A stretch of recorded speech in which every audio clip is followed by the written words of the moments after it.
อ้าวสบายดี FC บอสมบูรณ์สบายดีพ่อแม่พี่น้องสำหรับคลิปนี้ก็บอสมบูรณ์ขอปิดเสียงวิดีโอไว้ด้วยพี่น้องเลยเพราะว่ามันเป็นงานดองของชนเผ่าบลูหรือมันวนเสียงดนตรีแล้วก็เสียงเพลงพ่อแม่พี่น้องเพื่อป้องกันว่าบ่ให้ติดลิขสิทธิ์แล้วตอนหลังบอสมบูรณ์จะปิดเสียงของภาพนี้ไว้เด้อพี่น้องเด้อบอสมบูรณ์จะพากเอานะพี่น้องสำหรับงานนี้ก็แม่นงานผูกแขนเด้อพี่น้องเด้อ ผูกแขนของชนเผ่าบลูเนาะพี่น้องอันนี้ก็เป็นบ้านว่องม่วงพี่น้องก็เจ้ากำลังกุนเขียวเพราะว่าแต่งอยู่ครัวกินในพี่น้องเลยอันนี้การแต่งอยู่ครัวกินก็ถือว่ากะเกียมเพื่อจะหับแขกขับคนเกี่ยวกับงานดองแหละพี่น้องเพราะว่างานนี้ก็เป็นงานแบบว่ามัดแขนน้อยๆเห็ดตามหีดคล้องแบบง่ายๆนะพี่น้องเอ้ยแต่ว่าบ้านนี้ก็เห็ดแปลกจากคนอื่นเนี่ยเพราะว่าเนื่องจากว่าคนชนเผ่าบลูนี่ไปเอาเมียคนผู้ไทยนะพี่น้อง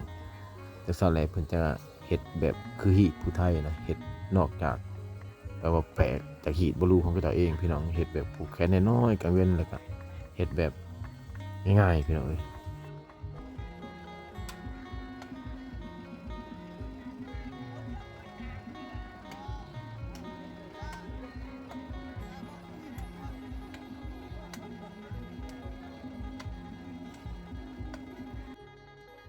ในช่วงนี้ก็เจ้าก็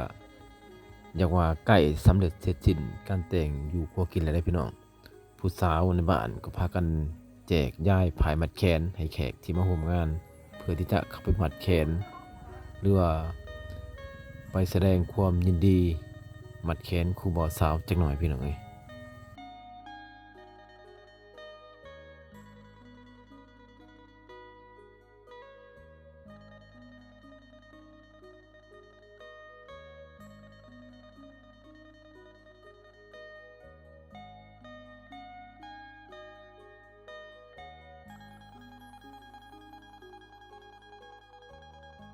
ชนเผ่าบลูนี่พี่น้อง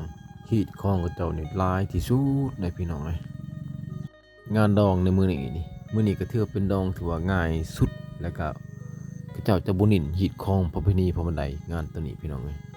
แต่ว่าซาเบาๆสบูนไปเห็นในหลายบ่อนนั่นนะพี่น้องเขาเจ้านิ่นฮีตคองเกี่ยวว่าแต่งทุกสิ่งทุกอย่างครบเครื่องได้แต่ว่างานตัวนี้นี่อาจจะเป็นแบบงานแบบแปลกๆแนวหนึ่งพี่น้องเองคืองานผูกแขนในมือนี้นะเป็นงานคนชนเผ่าบลูนะไปแต่งงานกับคนผู้ไทยพี่น้องอันนี้ก็เป็นงานผสมผสานระหว่างฮีตผู้ไทยเนี่ยฮีตชนเผ่าบลูเนี่ยจังซั่นแล้วงานในมือนี้เนี่ยมันเป็นแบบว่า หีดสองกับสองพายแบบว่าปะหิทั้งนั้นแล้วก็ปะหิทั้งนี้นะพี่น้องเอาจัดงานแบบง่ายๆบ่ให้มีหีดมีคล้องหลายนะพี่น้องนี่แต่ถ้าว่าชนเผ่าบลูเอากับชนเผ่าบลูคือกันนี่บ่เรื่องเครื่องแต่งหีดของประเพณีหรือว่าเครื่องที่ว่าให้มันค้ำมันคูนที่เขาเจ้าเสือถือหั่นจะมีหลายสิ่งหลายอย่างพี่น้อง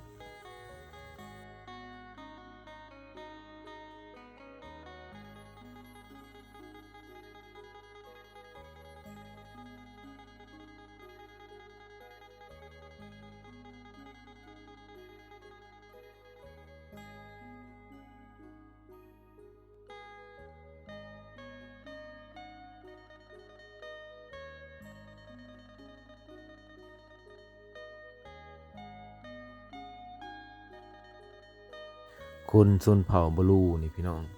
เวลามัดแขนส่วนแรกก็จะป้อนเงินใส่โอใส่ขันนะแล้วก็จะบ่มักว่าเอาเงินนะมัดใช่ไหมพายมัดแขนและมัดใส่แขนคนนะพี่น้อง